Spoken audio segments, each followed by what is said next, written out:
Hello, children. Welcome, Joyful Noise. This would have been the weekend of our special program. So, since we cannot be together, I thought it would be nice to read the stories and do the songs on video so that you can continue to practice, and hopefully we can continue to practice these to perform later. Our first one is about David and Goliath.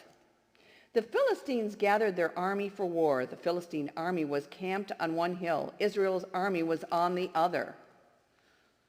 A mighty hero named Goliath came out of the Philistine camp. He was more than 9 feet tall. He said, "I dare the soldiers of Israel to send a man to fight against me." Saul and the army of Israel were terrified. Every morning and evening, Goliath stood there. He did it for 40 days. Jesse said to his son David, "Get 10 loaves of bread. Take all of it to your brothers. Hurry to their camp. Take along these chunks of cheese and find out how your brothers are doing. They are with Saul, fighting against the Philistines." Early in the morning, David left his father's flock, loaded up with the food, and started out. David ran to the battle lines and greeted his brothers. As David was talking to them, Goliath stepped forward. He again dared someone to fight him, and David heard it. David said to King Saul, "I'll fight him." King Saul replied, "You are too young." But David said to Saul, "The Lord saved me from the lion. He saved me from the bear. He'll save me from this Philistine." Then David went to a stream and chose 5 smooth stones. He took his sling and approached Goliath. Goliath looked at David. He saw how young he was, and he hated him. He said, "Why are you coming at me with sticks? Do you think that I'm a dog?" David said to Goliath, "You are coming to fight me with a sword, but I am coming against you in the name of the Lord, who rules over everything." David ran quickly to the battle line. He took out a stone. He put it in the sling. He slung it at Goliath. The stone hit Goliath in the forehead and sank into it. Goliath fell to the ground on his face. The Philistines saw that their hero was dead, so they turned around and they ran away. Here's your Goliath song, along with the motions for all of the children. Goliath, I'm not doing the motions for. So, here we go.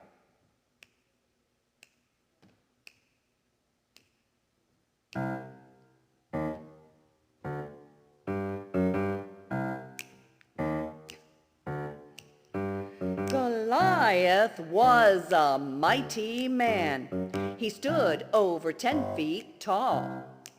Goliath was a mighty man. He had a lot of gold. He laughed at David and David's God. He made fun of a King Saul. Goliath was a mighty man, but you should have seen him fall. Fee, fi, fo, fum. Goliath was a mighty man. He was a warrior bold. Goliath was a mighty man. His temper uncontrolled. He laughed at David and David's God. He made fun of a King Saul. Goliath was a mighty man, but you should have seen him. Yes, you should have seen him. Oh, you should have seen him fall.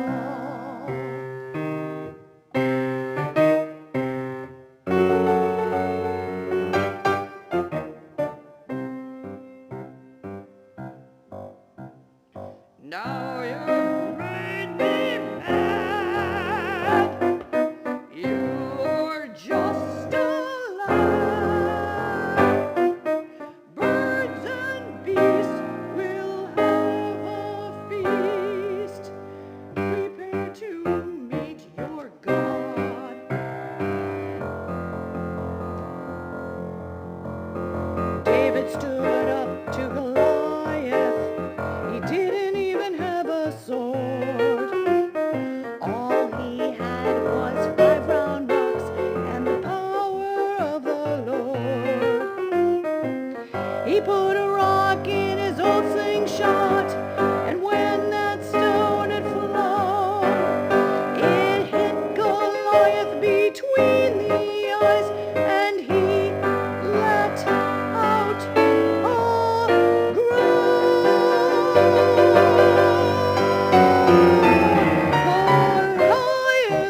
was a mighty man. He stood over 10 feet tall. Goliath was a mighty man until he lost it all. He laughed at David and David's God. He made fun of a king's song.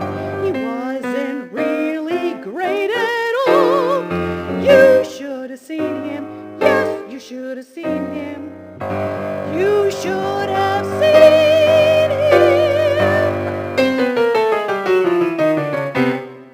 Paul. The next one we do is the story of Ruth and Naomi. There once was a famine in the land of the Israelites, and a young man named Elimelech, who lived near Bethlehem, went with his wife and sons to Moab, where there was still enough food. Well, shortly after the family settled in Moab, Elimelech died. His wife Naomi was left with her sons, who chose wives from among the Moabites. One of these women was named Orpah and the other Ruth. They all lived in Moab for about 10 years. Then both sons died, leaving only Naomi and her 2 daughters by marriage. Naomi's life had been hard, so when she heard that the famine in her homeland was over, she decided to leave Moab. Her daughters-in-law went part of the way with her, but as Naomi came near her homeland, she told them, "Now you must go back to your mothers. May the Lord be kind to you as you have been to me." And then the 3 women hugged each other, and they cried. Sadly, Orpah left her mother-in-law, but Ruth clung to Naomi. "Orpah is going back to her home and the gods of her people," said Naomi. "You should do the same thing, Ruth. You will be a stranger in my land." "Oh, don't ask me to leave you," Ruth begged. "Wherever you go, I will go, and wherever you live, I will live. Your people will be my people, and your God will be my God. Only death will part us." When Naomi saw how much Ruth loved her, she did not argue with her any further. The 2 women went on together until they reached Bethlehem, just as the barley harvest was beginning. In those days, poor people used to follow the harvesters and glean, picking up any stalks of grain the workers left behind. "I will go out and glean for our food," Ruth said. Ruth first came to the field of Boaz, an Israelite known for his kindness and generosity. Ruth did not know he came from the same family as Naomi's husband, Elimelech. After a few days, Boaz noticed how hard Ruth was working and asked who she was. "Well, she is the Moabite girl who came here with Naomi," the worker said. Boaz went over to Ruth. "Do not glean any more in anyone else's fields. Keep close to the other women so that the young men do not bother you. Take what you need, and when you are thirsty, drink the water that my young men have drawn from the well." Ruth bowed low before him. "Why are you so kind to me?" she asked. "I am a stranger here." "Well," Boaz answered, "I have heard how you left your home to stay with Naomi. The Lord of Israel will reward you for it." And then Boaz gave Ruth some food to eat and told his field workers to let her glean wherever she wanted. He even told them to leave a few extra stalks for her to pick up. Ruth stayed for the entire barley season and for the wheat harvest that followed. Each morning, Boaz watched her walk through the fields, taking only as much grain as she needed. Each night he watched her leave his fields and return to Naomi, bringing the grain for their bread. He saw how Ruth kept close to the other women and did not waste time with the young men. The more Boaz saw Ruth, the more he liked her, and by the end of the harvest, he decided to marry her. Naomi was delighted. "The Lord has watched over us and taken care of us," she said. Soon after, Boaz and Ruth had a son named Obed. Naomi loved her grandchild and took care of him. When he was grown, Obed had a son named Jesse, and Jesse was the father of David from our last story. And David became the greatest king that the Israelites ever had. And here is our song, "Whither Thou Goest." Whither thou goest, I will go. Wherever you lodge, I will lodge. Thy people shall be my people, my God. So whither